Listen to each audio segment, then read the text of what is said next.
સાક્ષી, મારા માટે એક કપ કડક કોફી બનાવ, સુધાકરે ઘરમાં પ્રવેશતા જ કહ્યું. તે ઓફિસના કામથી શહેરની બહાર ગયો હતો અને આજે વહેલી સવારે જ પાછો ફર્યો હતો. ત્યારે જ દામિનીજી તેની સામે આવીને ઊભી રહી અને કહેવા લાગી, વહુ તો પિયર જતી રહી છે. આ સાંભળીને તે હેરાન થઈ ગયો અને કહેવા લાગ્યો, અરે, બાબુજીની તબિયત આવી છે અને તે પિયર જતી રહી? તેમની સંભાળ કોણ રાખશે? ત્યારે દામિનીજી કડક શબ્દોમાં બોલી, શું બાબુજીની સેવા કરવી તારી ફરજ નથી બનતી?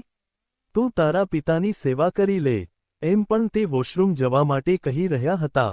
મારા એકલાથી તો તેમને ઉઠાવી પણ નથી શકાતા, તો તું મારી મદદ કરવા ચાલ. આ સાંભળીને સુધાકર ચીડાઈ ગયો અને કહેવા લાગ્યો, સાક્ષી આવી રીતે પોતાની ફરજમાંથી કેવી રીતે ભાગી શકે?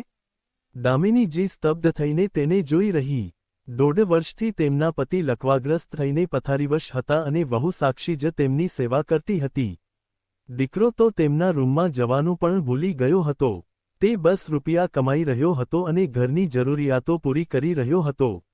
માતા પિતા પાસે બેસીને તેમની સાથે વાતો કરવી કે તેમને સ્પર્શ કરવાનું તો તે ભૂલી જ ગયો હતો. આજે અચાનક સાક્ષી પિયર જતી રહી હતી, તેથી સુધાકરને ખૂબ જ ગુસ્સો આવી રહ્યો હતો. ત્યારે દામિનીજી તેની આંખોમાં જોતા બોલી, વહુ તો પોતાની ફરજ ઈમાનદારીથી નિભાવે છે, પણ શું દીકરાની ફરજ ફક્ત ચેક સાઇન કરવા સુધીની જ હોય છે? દામિનીજીએ ભારે હૈયે પૂછ્યું તો સુધાકર સન્ન થઈ ગયો. દામિનીજી ગુસ્સામાં બોલી, વહુ તો અમારી સેવા કરે જ છે, પણ તું પણ તો અમારો દીકરો છે.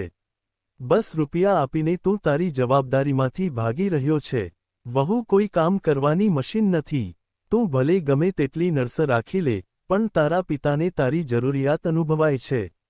મેં જાતે જોયું છે, તે રાત્રે ઉઠીને રડે છે, તને યાદ કરે છે. તારી પાસે તો એટલી પણ ફુરસદ નથી કે 2 મિનિટ જઈને તેમના હાલચાલ પૂછી લે. મહિનાઓ વીતી ગયા, તેમણે તારું મોઢું નથી જોયું. દીકરો આવો હોય છે? શું આ દિવસ જોવા માટે માતા પિતા દીકરાને પાળી પોષીને મોટો કરે છે?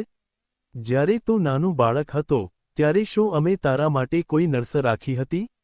ના બેટા ના, અમે બંને આખી રાત જાગીને તારું ધ્યાન રાખતા હતા. તારા ઉછેરમાં અમે દિવસ રાત એક કરી દીધા હતા અને હવે તારા વૃદ્ધ પિતા તારા માટે તડપે છે.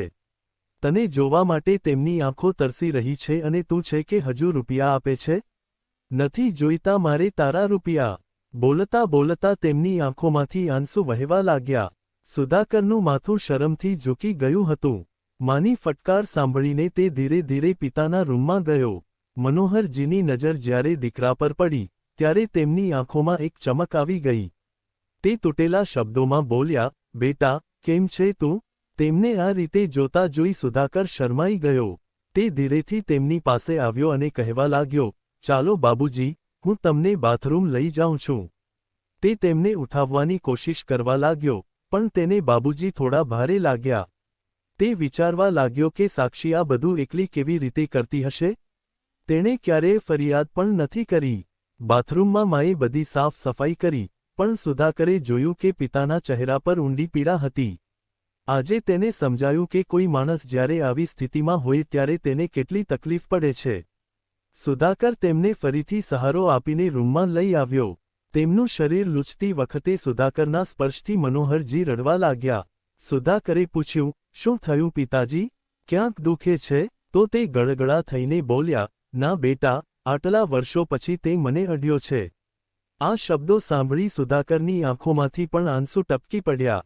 સુધાકરે ભાવુક થઈને પિતાને ગળે લગાવી લીધા અને માફી માંગતા કહ્યું, મને માફ કરી દો બાબુજી. હું તો બસ રૂપિયા આપીને પોતાને મહાન સમજી રહ્યો હતો, પણ અસલી ફરજ તો સાક્ષી નિભાવી રહી હતી. રૂપિયા આપવા કરતાં સેવા કરવી વધારે અઘરી છે, તે મને આજે સમજાયું. ત્યારે દામિનીજીએ પાસે આવીને કહ્યું, બેટા, તું વહુ પર નારાજ ના થતો. તે જાણી જોઈને પિયર ગઈ છે જેથી તું તારા પિતાની નજીક આવી શકે. તેની તકલીફો જોઈને તને અહેસાસ થાય કે તું દૂર રહીને ભૂલ કરી રહ્યો હતો.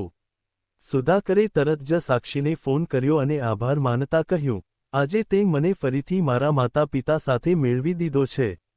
તે રાત્રે સુધાકરને સમજાયું કે ઘરમાં રહેવું અને ઘરના સભ્યો સાથે રહેવું, એ બંનેમાં ફરજ છે.